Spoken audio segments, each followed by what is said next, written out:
নমস্কার বন্ধুরা, নিখিল রিমার কমেডি ভিডিওতে সকলকে স্বাগত জানাই। আশা করি সকলেই ভালো আছেন। শাশুড়ি মা হাতে গোনা দুদিনের ছুটি নিয়ে আমার বাড়িতে এসেছে। সেই আনন্দে শাশুড়ি মাকে একটা আবদার করে বসলাম, কি না পিঠে তৈরি করে খাওয়াতে হবে। সঙ্গে সঙ্গে শাশুড়ি মা বলল, ঠিক আছে চলো চালের গুঁড়ি নিয়ে আসো, আমি করে খাইয়ে দিচ্ছি। আমি তখন মাকে বললাম, মা নারকোল তো আমি খাবো না, বা নারকোল খেলেও আমাদের কারো সহ্য হয় না, তাহলে কি করব? বলতেই সঙ্গে সঙ্গে একটা সলিউশন মাথা থেকে বার করে ফেললো, আর তারপরেই চালের গুঁড়ি মাখা শুরু করে দিল, আর একটা ডো তৈরি করা হয়ে গেল। ডোটা একটু রেস্টে থাকুক, আর এদিকে দুধটাও রেডি আছে। তারপরেই ভাবলাম যে একটু মুড়ি খেয়ে নেওয়া যাক। তারপরে এই শসা টসা সব কিছু কাটার পরে একটু চপ আনা হয়েছিল, চপ দিয়ে মুড়ি মাখা হচ্ছে। এই চারটার মধ্যে আছে শসা, পেঁয়াজ, ধনেপাতা, কাঁচা লঙ্কা, কড়াইশুঁটি আর মুড়ি। সব কিছু দিয়ে দেখো আমার শাশুড়ি মা একদম খুব দারুণভাবে মাখছে। আর তারপরেই আমার জামাইবাবু আর আমার কর্তামশাই দুজনে মিলে খেতে বসে গেছে। খেতে খেতে একটু গল্প গুজব করা হলো। কর্তামশাই মুড়িটা খাওয়ার পরেই বলল, মা দারুণ মাখা হয়েছে। আর তারপরেই দেখো আমার মেয়ে এতটাই ব্যস্ত যে ও নিজের হাতে খেতে পাচ্ছে না, সেই জন্য দিদি ওকে খাইয়ে দিচ্ছে। আর ও কিসে ব্যস্ত সেটা তোমাদেরকে একটু পরে দেখাচ্ছি। আর দেখো আমি এখানে ওরকম মুড়ি মাখাটা খাইনি, শুকনো মুড়িই খাচ্ছিলাম। তারপরেই মোটামুটি সবাই আমরা খেতে বসে গিয়েছি। আর এই যে দেখো ও কি কাজে ব্যস্ত ছিল সেটা তো তোমাদের বললাম যে ও ভীষণ কাজে ব্যস্ত। আর সেই কাজটা হচ্ছে এটাই, যে ক্লেগুলো দেখতে পাচ্ছ এগুলো সব জন্মদিনে পেয়েছে, সেই নিয়েই ও ব্যস্ত আছে। এতটাই কাজে ব্যস্ত যে ও একা হাতে খেতে পাচ্ছিল না, যার জন্য ওকে খাইয়ে দিতে হচ্ছিল। বারবার একটা কথা বলে যাচ্ছে, শুধু আমাকে দেখাচ্ছ কেন, আমাকে দেখাচ্ছ কেন। আমি শুধু এটাই বললাম যে দেখাই তোর কাজগুলো, তুই কত কাজে ব্যস্ত। আর তারপরেই আমরা রান্নাঘরে চলে গিয়েছিলাম পিঠে তৈরির জন্য।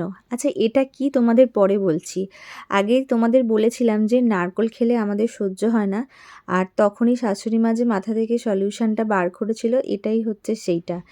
প্রথমে সুজিটাকে খুব ভালো করে ভেজে নেওয়া হয়েছিল। খুব ভালো করে ভেজে নেওয়ার পর ওতে দুধ দিয়ে দিয়ে দুধটাকেও ভালো করে মিশিয়ে নিয়ে তার মধ্যে মাখা সন্দেশটাকে ভালো করে মিশিয়ে নেওয়া হয়েছিল। মিশিয়ে নেওয়ার পরে ওর মধ্যে গুড় দেওয়া, আখের গুড় দেওয়া হয়েছিল। সেই গুড়টাকে খুব ভালো করে মিক্স করে একদম একটু টাইট টাইট করে, মানে এটা নারকোলের কাজ করবে আর কি, বুঝতে পেরেছো? যেহেতু আমরা নারকোল খাই না বা নারকোলটা সহ্য হয় না, সেই কারণে এটা বানানো হয়েছে। আর সত্যি দারুণ একটা গন্ধ উঠেছে এটা থেকে।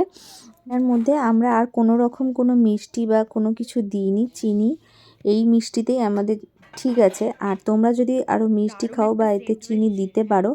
আর তারপরে এটা ভালো করে মেশানোর পরে এই যে দিদি দেখো ঠান্ডা করছে, আর তার সঙ্গেও একটু যেগুলো একটু ডালা ডালা পাকিয়ে গিয়েছিল সেগুলোকেও একটু করে নিচ্ছিল।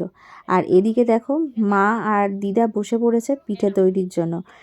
যে সুজির তৈরির পুরটা বানানো হয়েছিল সেটা একদম রেডি, ঠান্ডাও হয়ে গেছে। আর আমাদের পিঠেগুলো সব বানানো স্টার্ট হয়ে গেছে, অনেকগুলো পিঠে আমাদের হয়ে গেছে। এবার আমাদের দুধটা জাল দেওয়ার পালা।